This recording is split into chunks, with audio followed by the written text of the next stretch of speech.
शादी के लिए देखने गई माँ ने समधन से कहा, श्रवण मेरा इकलौता बेटा है, जैसा नाम वैसा गुण। जब भी मैं दूसरा बच्चा ना होने के लिए उदास होती तो राहुल कहते, ईश्वर ने 10 बेटों के गुण दिए हैं हमारे श्रवण में, लेकिन मेरा मन एक बेटी की चाहत में हमेशा कलपता रहा। सोचती थी बहू को ही बेटी का प्यार दूंगी। अपनी बहू की जो छवि मैंने सोची थी, स्नेहा उसकी बिल्कुल विपरीत थी। उसकी माँ ने ही हंसते हुए कहा, अपने नाम के विपरीत है स्नेहा। लड़कों की तरह वेशभूषा, हंसना, बोलना, अक्खरपन भरा हुआ था उसमें। जाने श्रवण को क्या दिखा इसमें। जीन्स और टी शर्ट में आकर उसने हेलो आंटी कहा। मैंने भी प्रत्युत्तर में हेलो ही कहा। तभी उसकी माँ बोली, आंटी के पैर छुओ बेटा। उसको असहज देखकर मैंने कह दिया, रहने दो बेटा, उसकी कोई ज़रूरत नहीं है। बातों से एकदम बिंदास, खिलखिलाकर हंसने वाली, अपनी माँ से हर बात पर तर्क वितर्क करती स्नेहा मेरे बेटे श्रवण की पसंद ही नहीं, प्यार भी थी। शादी की रस्मों के बाद स्नेहा हमारे घर आ गई और श्रवण स्नेहा अपना हनीमून मनाकर वापस भी आ गए। अगले दिन से दोनों को ऑफिस जाना था। सुबह की नींद मुझे बहुत प्यारी थी। सोचती थी बहू आ जाएगी तो उसके हाथों की चाय पीकर अपनी सुबह की शुरुआत करूंगी, लेकिन स्नेहा को देखकर मैंने अपना ये सपना भुला दिया और सुबह 6 बजे का अलार्म लगाकर सो गई। पूजा की घंटियां सुन मेरी नींद खुली। अभी 6 भी नहीं बजे थे। बाहर निकलकर देखा स्नेहा आरती की थाल लिए पूरे घर में घूम रही थी। मुझे लगा मैं सपना देख रही हूँ। अब तक वो वापस आकर बोली, प्रसाद लीजिए। फ्रेश होकर बाथरूम से निकली तो मैडम चाय के 2 कप लिए हाजिर थी। चाय पीने के बाद बोली, मम्मा मुझे नाश्ते में बस सैंडविच और चीला बनाना ही आता है।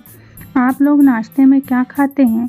पीछे से श्रवण आकर बोला, जो भी तुम बनाओ हम वही खाएंगे। श्रवण ने मेरा हैरान चेहरा देखकर पूछा, क्या हुआ माँ, चाय पसंद नहीं आई? नहीं रे, इतनी अच्छी चाय तो खुद मैंने ही नहीं बनाई कभी।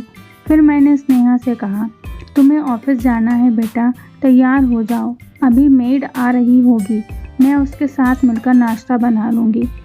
अरे नहीं मम्मा, नाश्ता तो मैं ही बनाऊँगी, फिर तो मैं पूरा दिन ऑफिस में रहूँगी तो घर पर सब आपको ही देखना पड़ेगा। स्नेहा कभी कोई मौका नहीं देती थी कमी निकालने का। साड़ी बहुत कम पहनती है वो, हर रोज़ हमारे पैर भी नहीं छूती। उसकी आवाज़ भी धीमी नहीं है, उसे घर के काम भी नहीं आते। रोटी तो भारत के नक्शे जैसे बनाती है और जब गुस्सा करती तो पूछिए ही मत। वो एक आदर्श बहू की छवि से बिल्कुल जुदा है, लेकिन ये कमी दूर हो सकती है। खुशियों को भी कभी कभी नज़र लग जाती है। सब कुछ बहुत अच्छा चल रहा था कि राहुल को हार्ट अटैक आ गया। मैं उन्हें आईसीयू के बाहर से देख घंटों रोती रहती। उस समय मेरी स्नेहा ने मुझे सास से बेटी बना दिया। मुझे अपनी बाहों में भरकर चुप कराती, ज़बरदस्ती अपने हाथों से खाना खिलाती। हर वक्त यही कहती, पापा बिल्कुल ठीक हो जाएंगे। हॉस्पिटल के बिल, दवाइयों का खर्चा इस तरह से देती जैसे उसके पापा का इलाज हो रहा हो। श्रवण और मेरे सामने मजबूत चट्टान बनी मेरी स्नेहा वास्तव में बहुत कोमल थी। घर जाने के बाद भी राहुल का ख्याल हम दोनों से ज़्यादा रखा।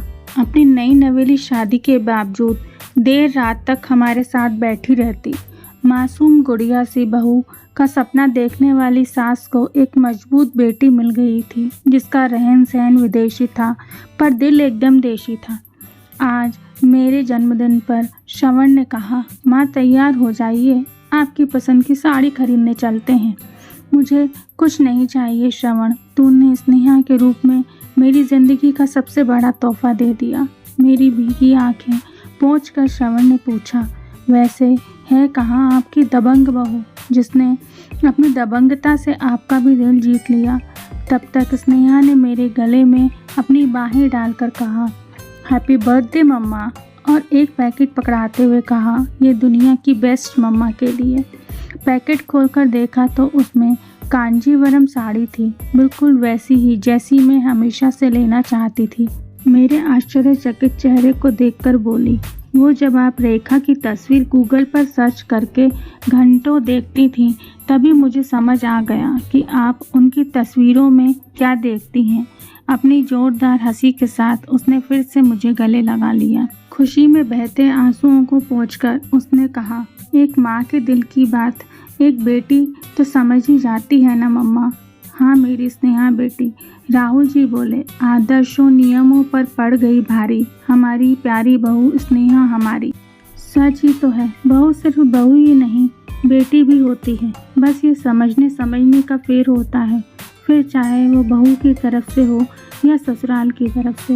यही सही तो कहा जाता है, ताली दोनों हाथों से बजती है। और अगर जब एक लड़की बेटी से बहू बनती है, उस समय उसके पति का साथ, प्यार और विश्वास, साथ ही रिश्ते की ईमानदारी मिल जाए, तो वही लड़की जो अंदर से उस घर में प्रवेश करते समय बहुत डरती है, अपने सच्चे जीवन साथी को पाकर खुद को बहुत खुशकिस्मत समझती है और अपने नए जीवन में पूर्ण आत्मविश्वास से सारे रिश्ते निभाती है। धन्यवाद।